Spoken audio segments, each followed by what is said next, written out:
Welcome to Cycle Breakers and Moneymakers, a podcast for women of color and first gen who are breaking generational cycles and glass ceilings by going places no one before them has ever gone. I'm your host, leadership coach, and eldest daughter of immigrants, Mariela Delamora. I left a 16-year marketing career to create a multiple six-figure-a-year coaching business as a single mom. Each week, you'll learn how to build unshakable self-trust, become in demand, lead with confidence, and make more money by being more of who you are.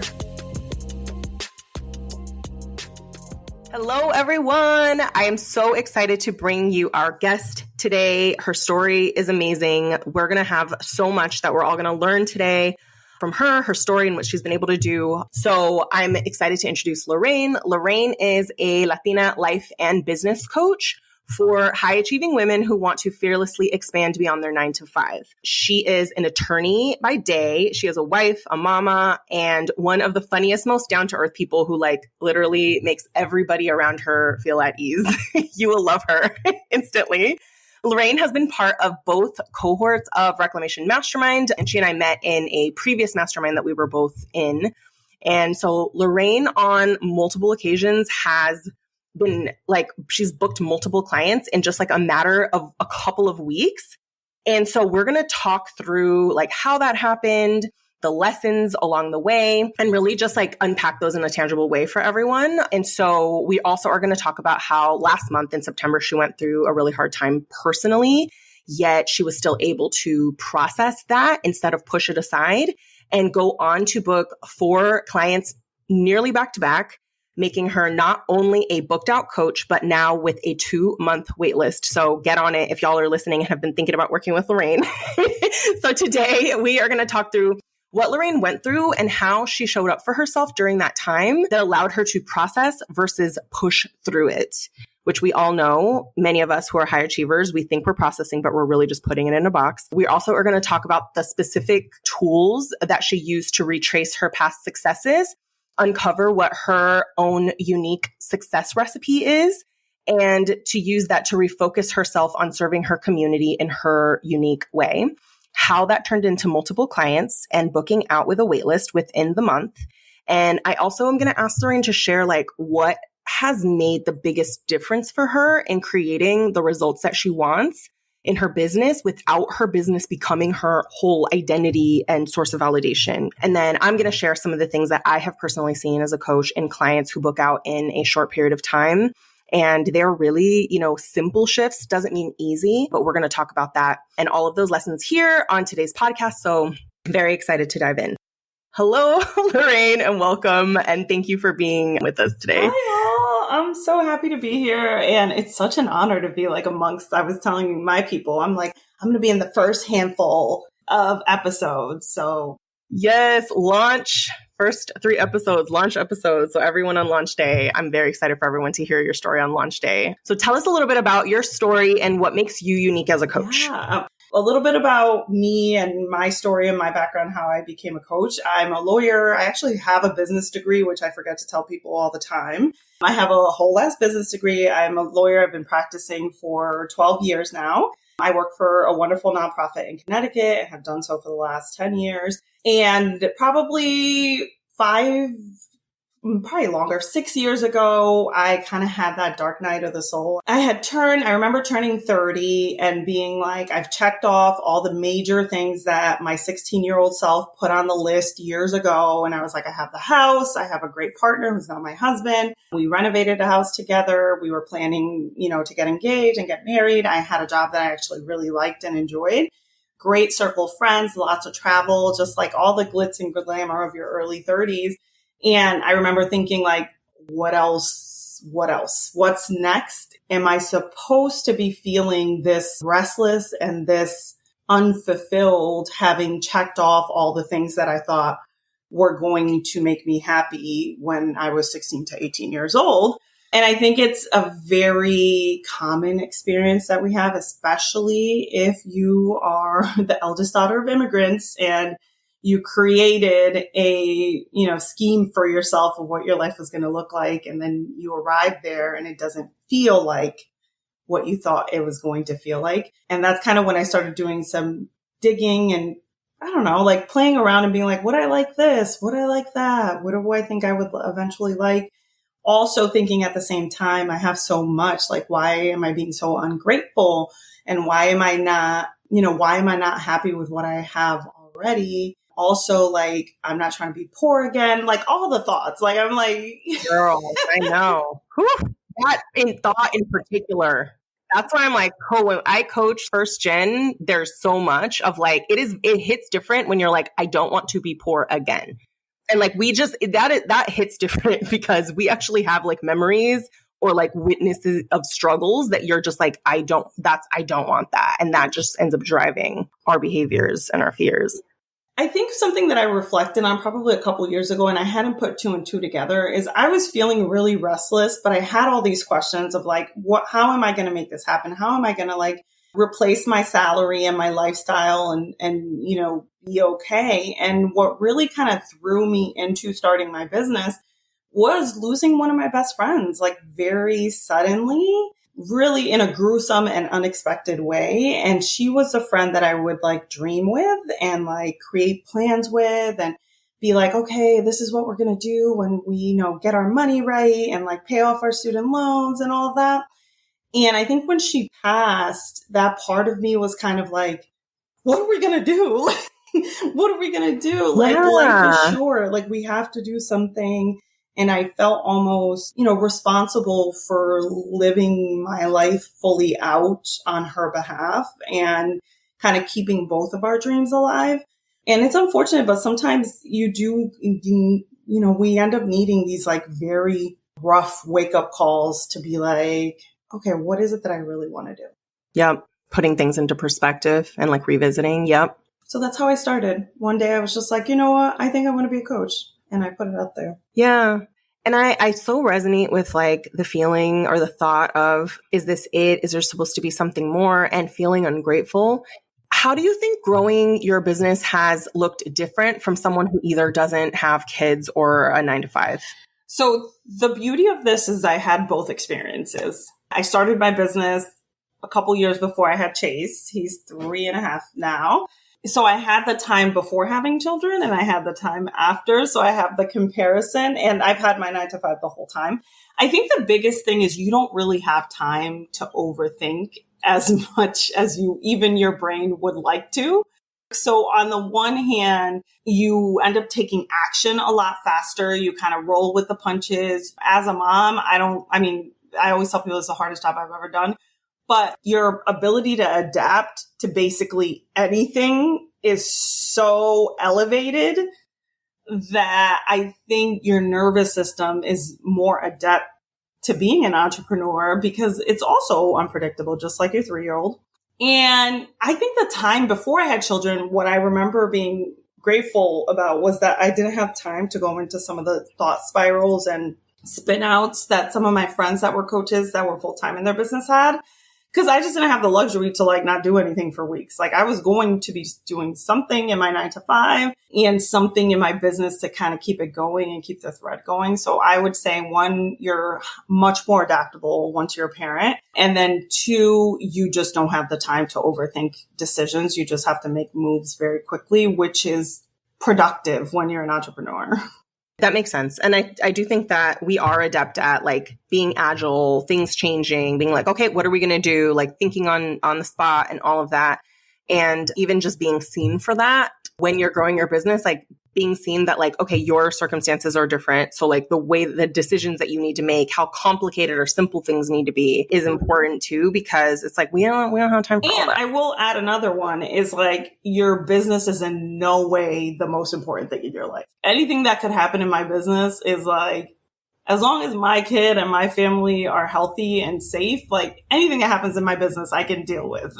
Yeah. And that's the thing is like, you're still important to your clients, but the thing is like it's also like the level of like attachment to like that being the whole identity. It's sort of like you're able to bring perspective to everything. I think like parents to coaching will bring in like perspective on like nothing's the end of the world. It's going to be okay. Cause firsthand. And I think the end of the world becomes something happening to your child or, to you so that you can't care for them. So then everything else kind of like falls down the totem pole of like the end of the world. It definitely is. And I know like one of the big reasons like you wanted to join Reclamation was like to be able to grow your business, but in a way that considered those other roles that you play in your life. I'm curious, how has that played out, or how has like business felt different this year versus before? I think the reason I joined Reclamation was obviously after getting to know you. I loved how simple your business was, and also how you were in your business, right? And how it kind of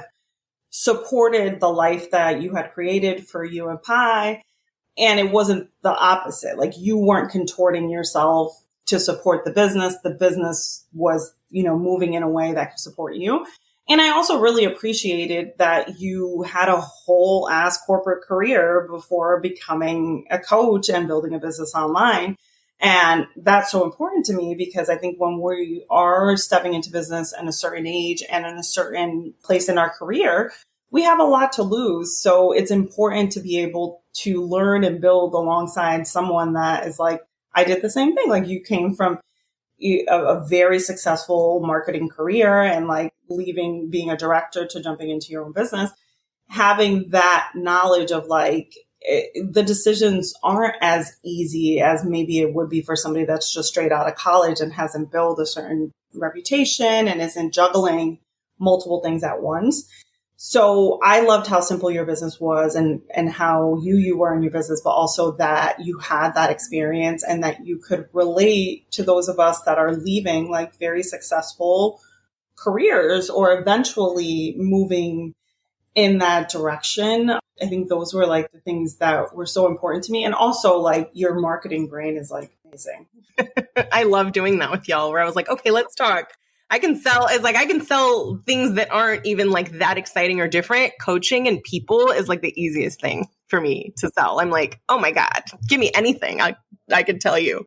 Which is actually, I'll make this point because I think this was a big deal for me in terms of my shift. One of my limiting beliefs, I think I struggled with it last year and a little bit the year before that, was like, I'm not unique enough, or there isn't anything that's like putting me out there. And I've talked a little bit about this on my Instagram in recent weeks. There was just this feeling, and it could have been when I started my business or during the pandemic when a lot of people came into online business. It just felt like you had to be like this controversial person, always with a beef about something or critique about something, or like something that was like super va boom in order to like grow your business. And I kept thinking as a result of that I wasn't unique enough to like keep growing my business, that I had kind of come to like you need to do something different now because what you were doing before wasn't working. And one thing that I think you've really helped me step into and really own in the last it's about to be a year soon that we've been working together, is like, you being who you are is already like special enough for your people. There isn't this like, if you're not the type of person that's going to be, I'm a lawyer, y'all. So these little beefs I be seeing on the internet, I'm just like, I can always see both sides. So there was never a part of me that was going to be putting out content out there that was like super controversial, because I'm like, every story has two sides. Yeah, that's so funny, because I feel like that's also an attorney brain thing to say. And I think that there's also an era too in coaching where like people were heavily selling with lifestyle, and some people still do that. So I think that if you're not like jet setting, you feel like, am I really like that different? And I think especially in the earlier stages where you actually feel like you forget that you have all these transferable skills and you don't actually realize that you and yourself and your life are relevant. I don't want to just give people fluffy pats on the back to be like, who you are matters, because that can sound like something you roll your eyes at. And I'm like, no, it's actually a marketable difference. And we talk about how to tie that into your solution versus just like a nice fluffy thing that your coach might say. I'm like, no, I have a marketing reason why your identity helps you sell. And so you don't feel like you're starting from scratch. And I remember our first conversation on this topic when you were just like, I think based on what you're telling me, like your ideal client is actually this person with these, like, this is like your person. And maybe the issue has been that you've been marketing, or your content has been directed at not that person, right? Based on your background and based on the experience that you have as a professional, as somebody that's in their 30s, like mid-career. Here are the people that are going to be attracted to what you have. And it isn't about being unique or not. It's really about, can you help them get what they want? And here are the people that are going to find the fact that you're not a huge risk taker, that you've built your business alongside your 9 to 5, that you have like a reputation that you're trying to protect while you build your business. Like they're going to see all of that as a value add. The fact that you're a mom, that you're a woman of color, like all of these things are going to be like, yes, you get me, you get me, you get me. And I remember that conversation we had just kind of like flipped a switch for me, because I was like, oh, I unconsciously have been trying to problem solve a problem that doesn't exist. Yeah. I remember the conversation because I remember saying like, sometimes we don't realize we're being broad. And as you were talking about yourself and your background, and I was like, okay, tell me about your clients. Then I realized like, oh, there's this common thread where like they come from licensed backgrounds. And when you think of a brain that comes from a licensed background versus a creative background, this is going to be a lot more of a logical thinker, step by step, risk averse, risk assessing person. And like, that was the unmet need that you solved for. Cause I was like, these people need to be seen and understood differently. You're not going to be like, follow your fear and like, do the thing. They're going to be like, no, I have a family and I have a house and I want to know the pros and cons. And so they really did need you to, in a way, like be the person that you are to show them what's possible and to like see that these were the things that were going to get them, they were going to get hung up on. And it makes sense. But I think realizing how specific can I get with my people that, and like what makes them different than like anybody else's, niche. And I think when you have, thinking about our time together, when you kind of like remove that as a problem in the first day, you're like, oh, I've just been looking at this like the wrong way. So then I think my energy and efforts completely shifted into, I think what started it all was writing like 20 either hesitations, problems, or desires that like my person has. That's super specific, that only I would understand as a fellow woman of color in corporate in a super traditional career. Like Mariela said, it's like, I always joke, my ideal client has a license. She's a nurse. She's a lawyer. She's a doctor. She has some sort of very traditional career that requires some ethical duties and real life like knowledge to do. What would that person be worried about, even though they're having these thoughts of like, I want to do something different. I think I'm supposed to be doing something beyond what I'm doing. What is the list of hesitations that they have? And like, what is the list of desires that they have? And I remember this is one of the tools, y'all, pause for the tool. When I had this moment of like, okay, I'm going to write out these 20 things, it just kind of flipped my content totally around, because I was like, okay, I'm addressing these very specific 20 things for the next few months. Yeah, you got hyper specific with your marketing. The thing is like when you know your exact person and you know their brain, then you're like, I can pluck a thought out of your brain and be so specific with it that it's like, damn, okay, yes, I'm doing that. Or yes, I want that. And that doesn't have to take a lot. I think that just took us chipping away at who are the people that you're able to see, them so well, and how can we put that into your marketing? And I think that's just a good example too of like how we don't need to completely revamp stuff. Like once you've landed clients, this isn't about like gutting your business and starting all over. It's literally tweaks. And I think that's also a part of what's allowed you to book out too, because you did know your people. So you weren't trying to do multiple things at once. You knew them really well. So then it just came down to like going back to that actual information that you have written down in terms of the desires and problems and why you and all those things. And also your success receipts, which we'll talk about later because I'm going to ask you about it. So now I want to just kind of dive in on like how you navigated a tough time recently in September last month. I just thought it was such a powerful example of how life is always going to life and we don't exactly know what is going to happen, and how I really just see like growth and business sustainability as being so much more about like how you show up during those challenging times so that you can continue to take the actions that you want to take rather than feeling like you're completely subjected to life or how you're feeling. Tell us a little bit about that time and like, what did you do to get through it, to process it versus push through? Like, can we tell us a little bit about the time and like what really helped you? Probably for the not quite a year, but almost a year, my husband, Chris, and I have been trying for our second child.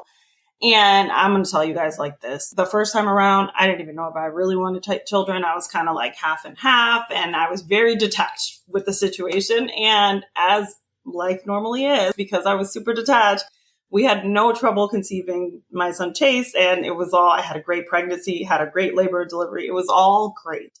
Now, when we're finally at a point where I have the mental capacity to think about having a second child, we started trying a year ago. For reference, I'm 39 now, so I was 38. So I had some thoughts that maybe it was going to be a little bit harder. So earlier this year, we had been trying for almost 6 months already. And my doctor was like, all right, bitch, you're 39. Like, we kind of have to like figure things out. And we started the process of just like figuring out our fertility and where things were. In the middle of that process, I ended up getting pregnant, and I was like, yes, I don't have to deal with any of learning all this new stuff about fertility treatment and all the options or even going through it. And I ended up having a miscarriage at 7 weeks. And when I was thinking about it earlier today, I was thinking about sharing this with you guys, and how I've said it before has been like, I was just 7 weeks, which I think is how I've heard my friends say it when they have early miscarriages too. And today I was like, you know what? I'm not going to say it like that, because I think now that I'm on the other side of it, is like a loss is a loss. It is. Yeah. And it really doesn't matter. And I didn't realize that, I'd never had one before. So I didn't realize, I remember getting the news and knowing very quickly that, the doctor basically was like, it's very likely that you're going to miscarry based on what we're seeing. And I remember just focusing on like the physical aspect of it, of the process, because I had never been through it. And I was like very anxious and like, is this going to be painful? Is it going to be like traumatic?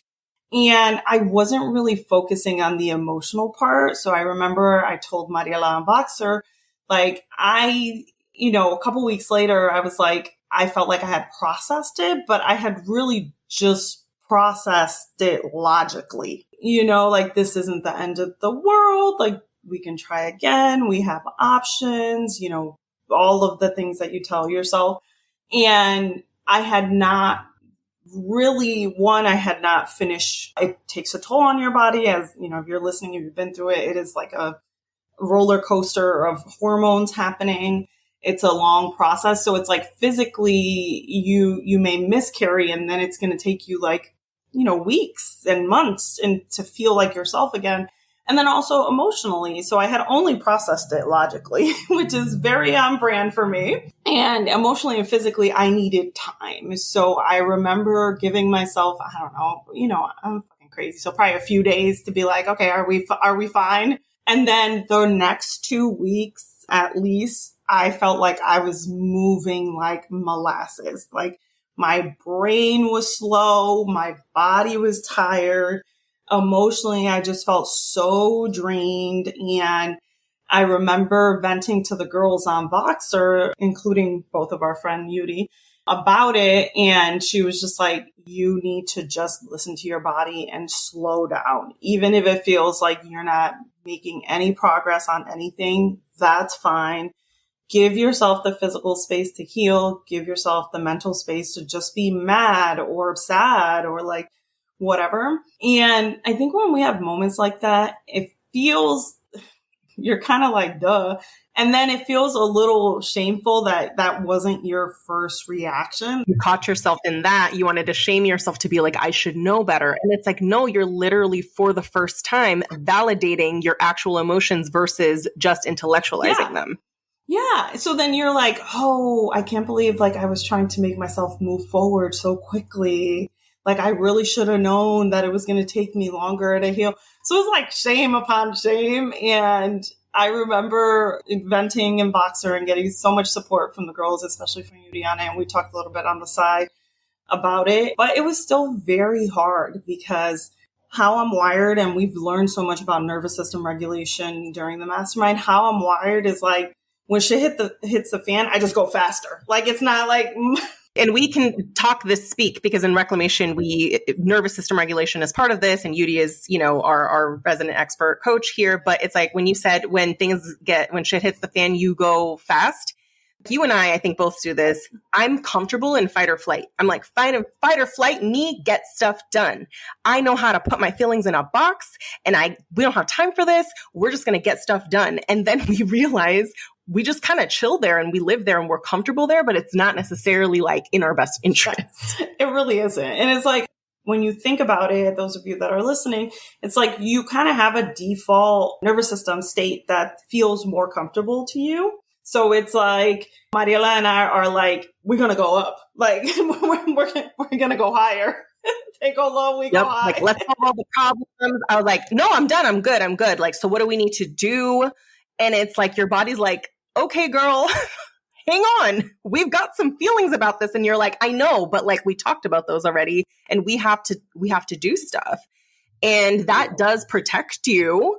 But it's like this beautiful part of getting to the point where you're like, I could do that, but I don't want to do that anymore because I don't want to grow that way. And I don't know if you feel this way, but for me, it's a little bit of the fear of the opposite, which is the low, like the shutdown. It's almost like I could feel my body saying like, I need to shut down. And I was just like, no, we don't. We don't need to shut down because being revved up feels so much more comfortable and safe. Because then at least I'm getting shit done. I'm moving things forward. Like I can be sad and get shit done. And the fear of the shutdown, I think, is what usually revs me up even higher. But I honestly couldn't physically do it. Like I wanted to speed up and I was just, like, my brain was just like, no. My body was tired. So I was like, all right, I guess I have no choice. I have to slow down and process and really ask for support. So one of the main things I did was, so Mariela has this, it's a Google Doc, but it's really more of an awareness tool called Success Receipts, where when we have really good months, we kind of go back and reflect, what were we doing? What were we thinking? What was different? You know, what felt hard in the moment? How did we support ourselves in order to do it? And as I was thinking about that, and I was reflecting at the end of September about what worked in September, I got coached 200% more times than I usually do in normal months because I did not have the capacity to self-coach, which I'm usually really great at. But I just didn't have, I felt like I was failing at everything. I hadn't signed a client, and this is very dramatic, guys. I hadn't signed a client in maybe 4 weeks or something. And I just had a miscarriage. So I wasn't getting pregnant. I felt like I wasn't getting anything done at work. I felt like everything that I was trying to do, I was failing at. And I was not in the right mind to try to coach myself into a different feeling in the moment. So I remember Mariela had given us a bonus from our last round of reclamation. She's very generous. There's a lot of bonuses. But one of the bonuses was 2 weeks of Voxer support. And it just happened to be that I remembered, her team had emailed me that I could start using the Voxer anytime between now and the end of the year. And I remember just hitting her up on Voxer and be like, hey girl, I think I'm going to start my 2 weeks now because I'm just stuck. And I got coached so much in September, not just through Voxer and her directly, but in the mastermind, on Slack. And part of me, there's definitely some conditioning that would have been why do you need so much support? What's wrong with you? Yeah. But even noticing that voice, it's why don't you just figure it out? And it's no, this is literally the difference between shoving it in a closet and actually working through it. Yeah. So I got so much support through that. And I did so much less than I normally do in my business.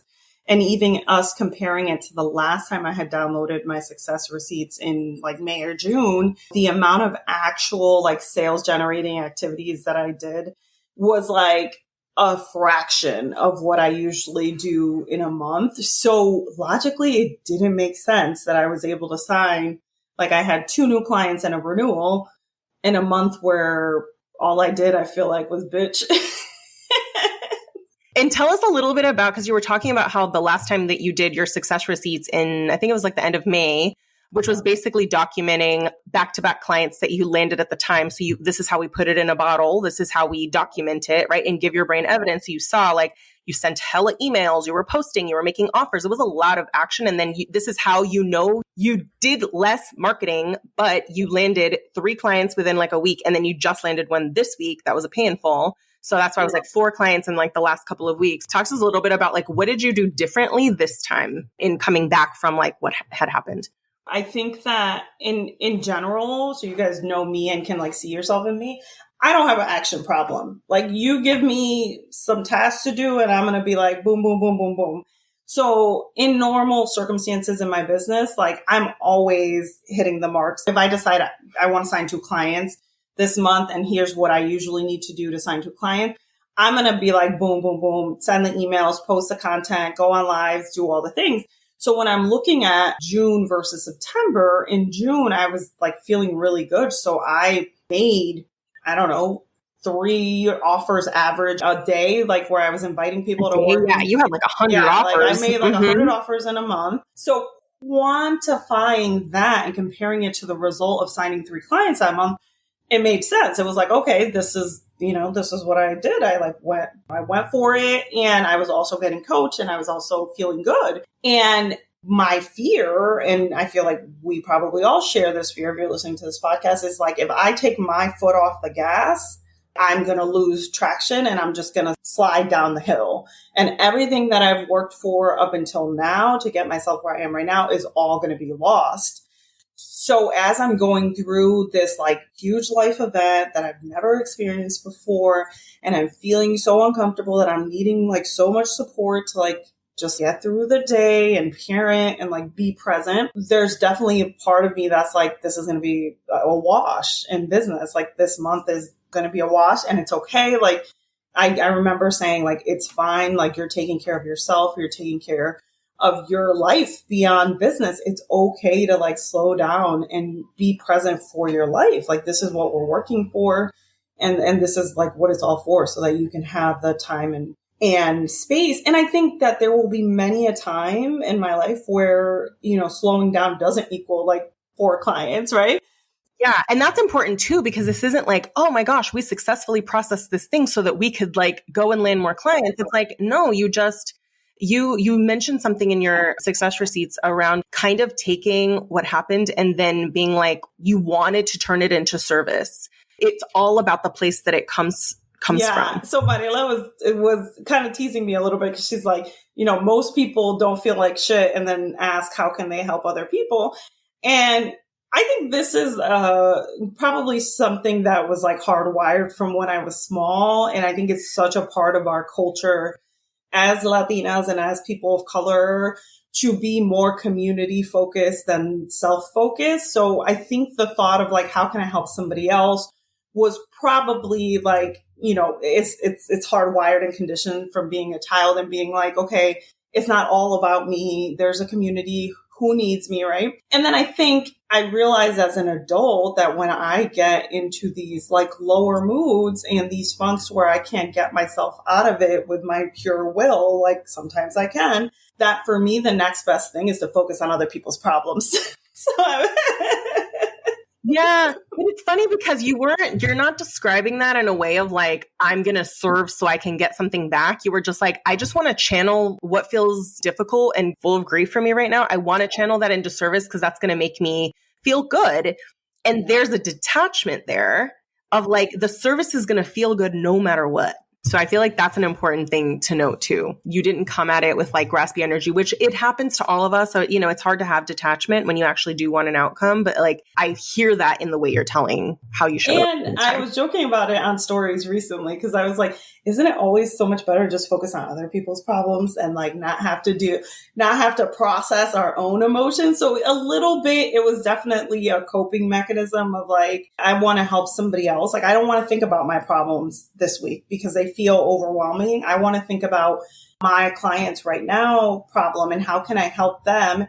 And how can I, because they're listening to me on my stories too, right? Like they may not be asking for coaching or we may not be meeting that week, but they're listening to my stories. So I'm thinking, about particular clients that are having certain issues. And I was using Mariela's deck as inspiration. It just happened one day, like I was having coffee in the morning before everybody was up. And I was like, you know what? I feel like pulling a card. And then I pulled the card and I was like, oh, this is such a good message. Like, I feel like talking about it. Maybe it'll, serve someone. Yeah. And for context, like the deck that you're talking about for anyone listening is I have a custom deck called Cycle Breakers and Moneymakers. Funny enough, is the same name of the podcast, but it's something that I worked with my client Chelsea to actually design last year. And it's basically a deck of cards with 52 different Mariella isms of just like different like pieces of wisdom and things that I've learned. And I put them into a deck. And the only people who have this deck are my clients. And so you were pulling, I think during that time, you were just like, I'm just going to pull a card and just talk about it on stories because I was going to ask what made the difference. And you literally just started doing this every single day. So, okay. I did so much less that month, but I always like to think about doing things like marketing in a fun way. Like I've never done anything in my business that wasn't fun. So I'm like, you know what? For me, processing how I know what I think is usually by writing. But I really didn't want to write emails that week because I wasn't like, my brain wasn't working. And I was like, talking it out is actually like second best. And I love stories. I love lives. And I was like, you know what? I'm going to pull a card. And I had a lot of thoughts about the card. And I was like, you know what? I'm just going to like prop my phone up. Usually, y'all, if I'm doing a live, I have my tripod. I have my hair done. I have makeup on. Like I look cute because then I'll want to share the live. But in this moment, I literally had a cup of coffee. My hair was up in a crazy bun. And I just propped my phone on like something on my counter and I started talking. But it was one of those moments where you're inspired to do something and you don't really know why. But throughout my business, I have always followed those moments of inspiration because I've had so many confirming moments where people have been like, that's exactly what I needed to hear. And funny enough, one of the first cards that I pulled was the one about the bird in the branch. Oh, yeah. It was like personal power is the branch. So it's like there's the bird on the branch and personal power is the bird knowing it can fly. I have the ones that I've done already pulled aside so I don't do them again. So I'm just going to read it to y'all. Personal power is a bird on a branch. Circumstantial power is the branch. Where am I forgetting I can fly? And this was me reading it on the thing. And I'm just like, okay, girl. Because I was picking them. I was picking them at random and I'm like looking at it like, okay. So I went on to tell my people what I thought about it. And then one of my new clients, actually, we just got off a call recently, earlier in the day. She's like, oh my God, I was just went on a walk and I was contemplating life. And like, I was having like my weekly existential crisis. And then I saw a bird on a branch and I don't know why I focused on it. And then I went on stories and I was watching your stories and you were talking about the bird on the branch.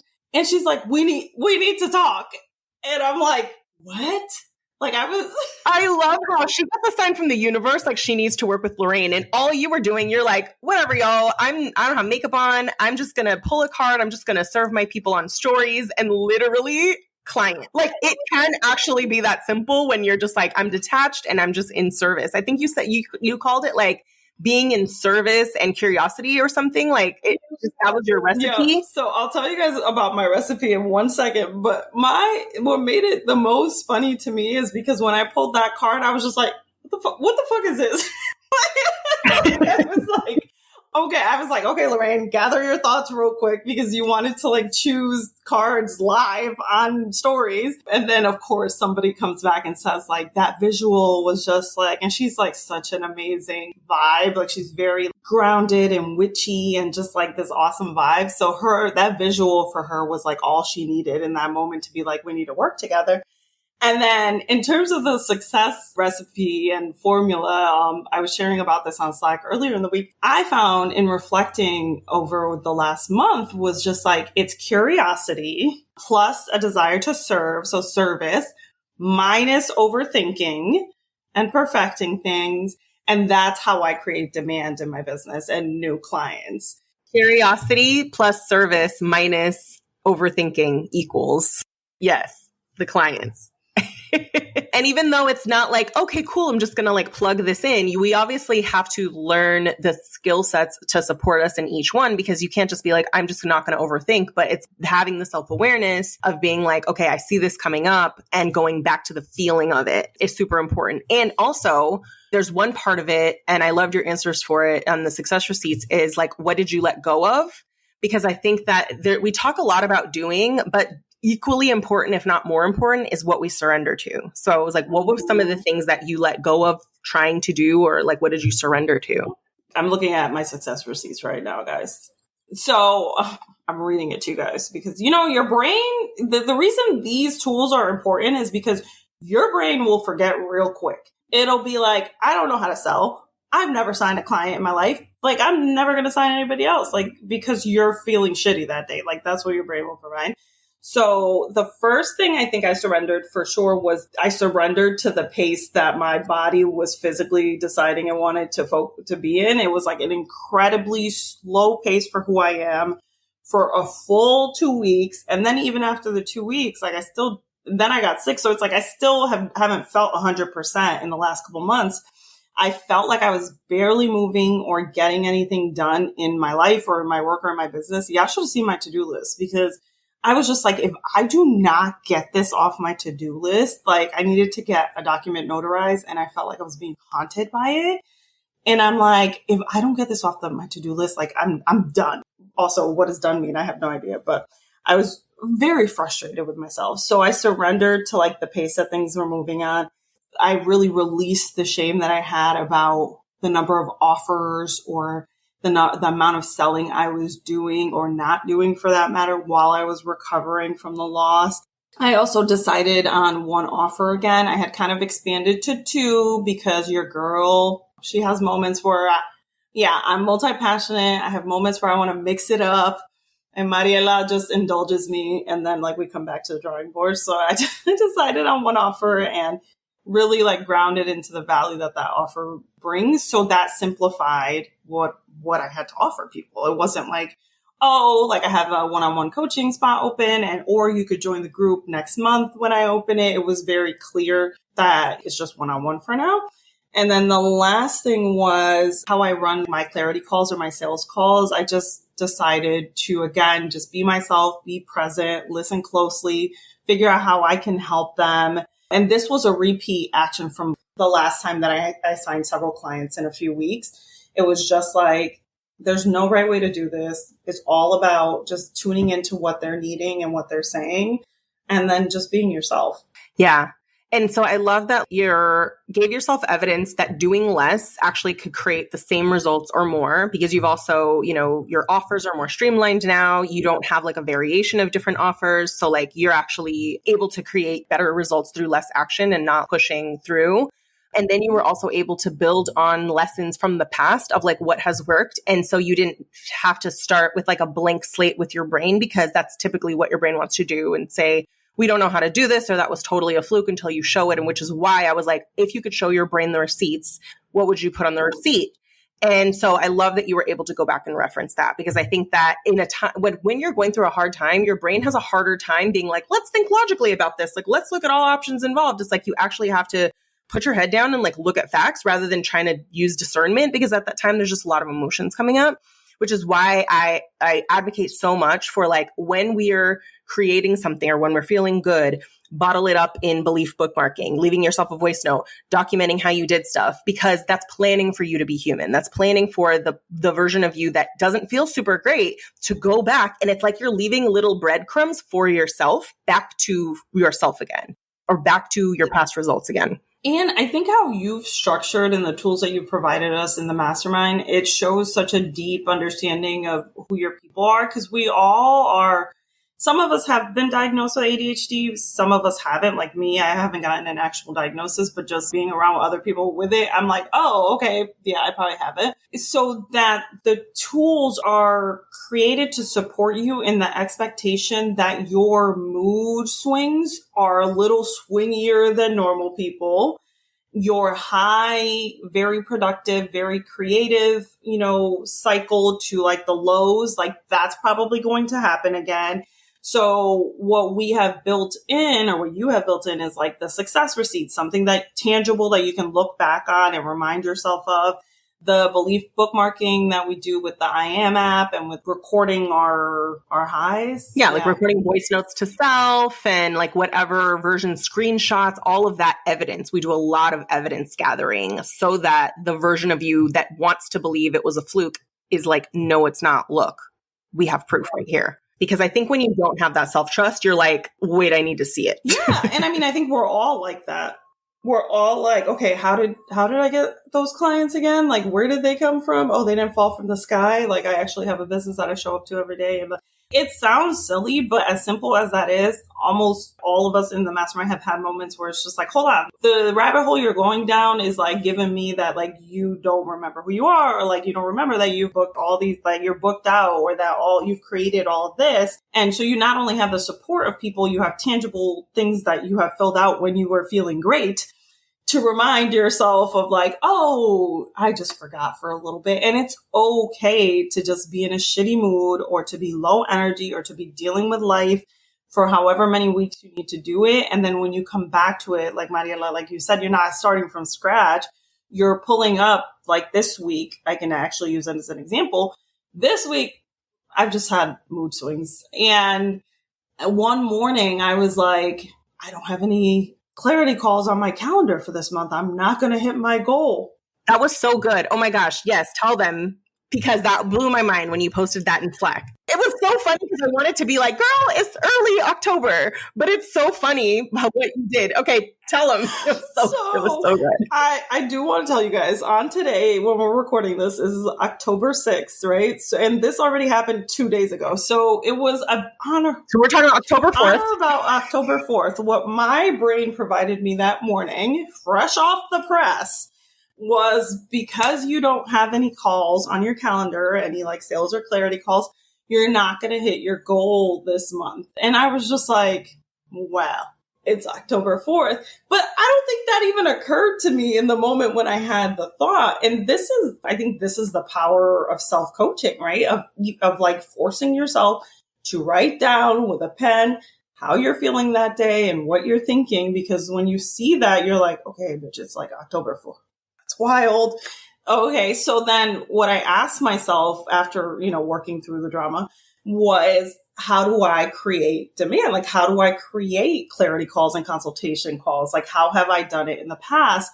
And I had just done my success receipts like the week before.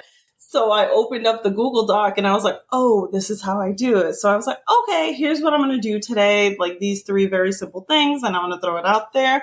And I kid you guys not, like probably 4 hours later, somebody DM'd me and she's like, hey, like, I'm coming back. We had a consultation call earlier in the year. This woman is like very recently postpartum. And she's like, we need to talk. I have 4 months to myself with this baby and I want to work on some things. Like, when are you available? And I gave her my availability. And then she's like, let's talk tomorrow morning. And I was like, okay, girl. So I'm sitting there on my deck because it was so beautiful outside here this week. And I was just like, you know what? I need some sunshine. I'm going to go sit on my deck and contemplate life. And then I look at my DMs and I'm like, oh my God, I created a consultation call. You did. Like the same freaking day. It was almost like a shut up to your brain. Like, see, we did it. And it isn't always going to be same day, but it's wild that it was the same day. And that the client was like so excited and so eager to start. So it wasn't even like hey, let's find out more about this. It was like, hey, I'm ready. Yeah. She was like, hey, I'm ready. We had the call. We caught up. She's like, send me the contract. I'm in. I'm paying in full. I'm like, okay, girl. Like, I'm just chilling here, minding my own business.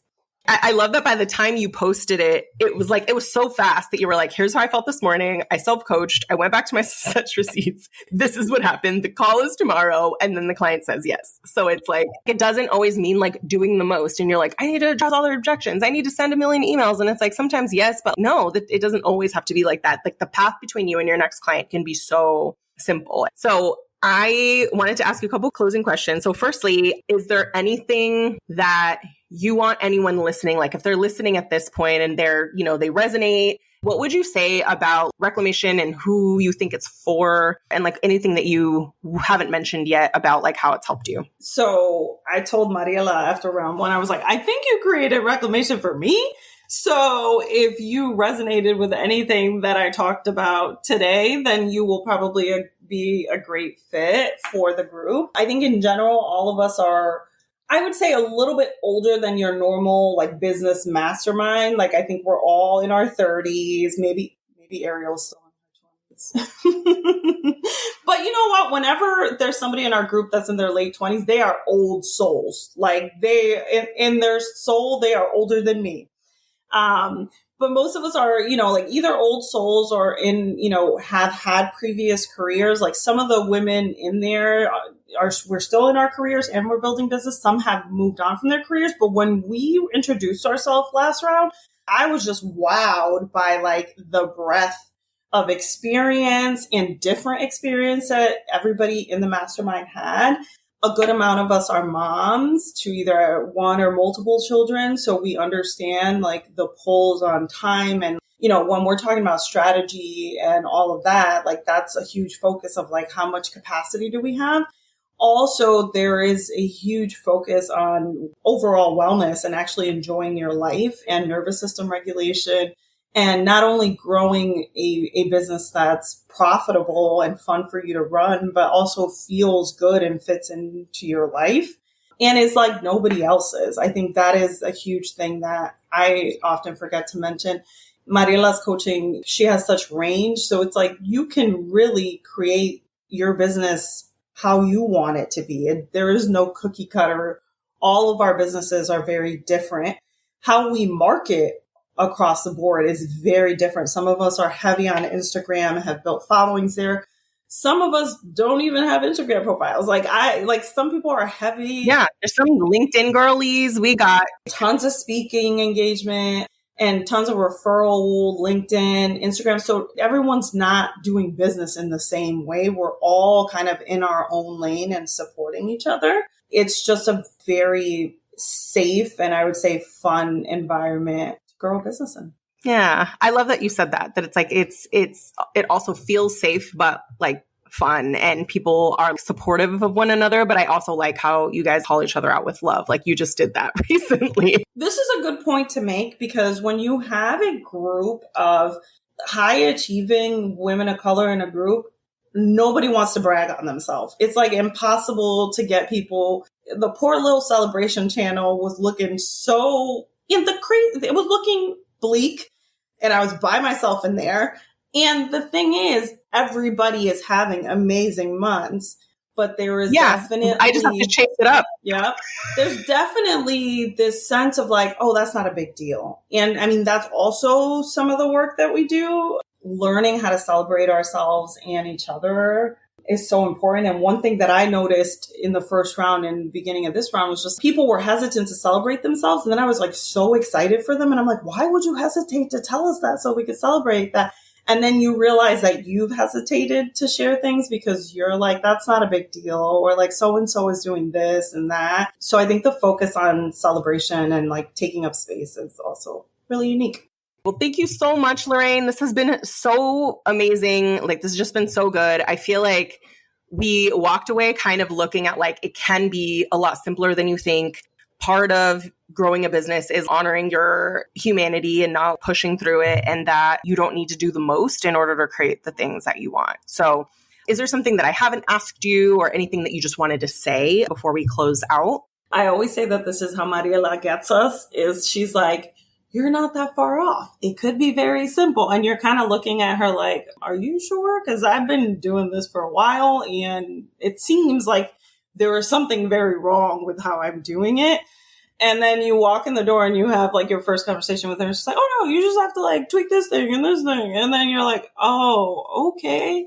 I'm going to give it a try. So I think what I would say, especially for those of you that have been in business for a while, or you've been trying it on your own or in different ways for a while, the tweaks that you need to make could be very minimal. She says it, you roll your eyes at her, and then you try it, and then it works. So that's totally possible and available. And I think it's just been such an easy shift. And a lot of the work that I've done personally is identity, and it's work that I was really resisting doing because it felt very uncomfortable. Like I knew how to problem solve other parts of business.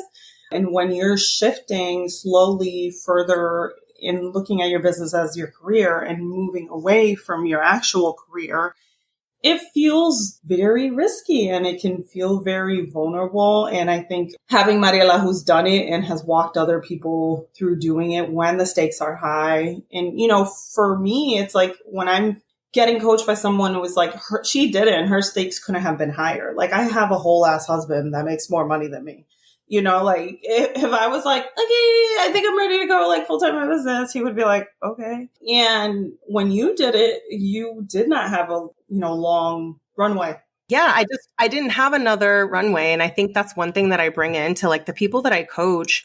It's okay if it feels like there's a lot on the line or you're leaving literally a multiple 6-figure job. Like we have somebody in the mastermind now who's in the process of doing that. And it's like, when you do feel like there's a lot, you're leaving in a whole career that you feel like you have your identity attached to, where you're actually making a lot of money. So like planning to quit that is definitely a different process. I don't even advocate for people to quit. I advocate steps down, fractional exec, all these different things, because I'm like, yeah, it feels different. And I think that's important to note that we don't just like throw risks out recklessly. You know what I mean? Like we actually do look at your life and what you need. And the fact that it does feel like it is a huge identity shift in having a business and growing it and treating it like your career as well. And I think you know us each so well that you're able to tailor the advice to like, I know your particular hesitations about this versus it being like, okay, here's like 1, 2, 3, and you're good. It's like, this is what you each need in this season. And sometimes I feel like I would like to think that I can see what you don't see, or I can understand this is what your work is in this season, or like your resistance is in this season. So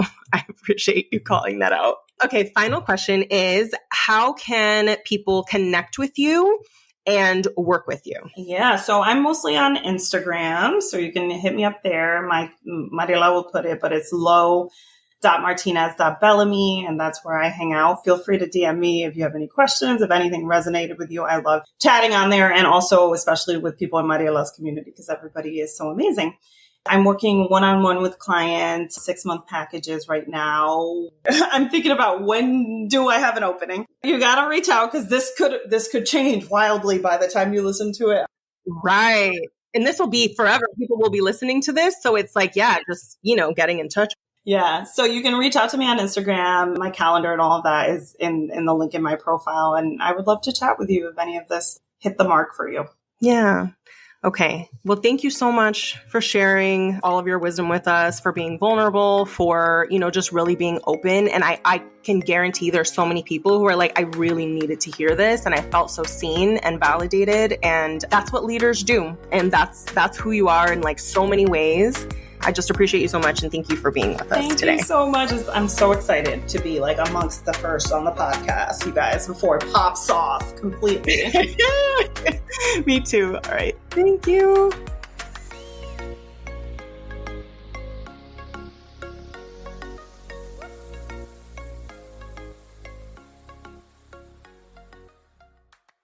Now, if you have listened to this entire episode and you are thinking about working with me as your one-on-one mentor for 6 months, you can learn more and apply at marieladelamora.com. There you'll find dozens of client success stories from business to leadership coaching, which will give you an idea of what you can expect, the range of clients I work with, and my coaching style.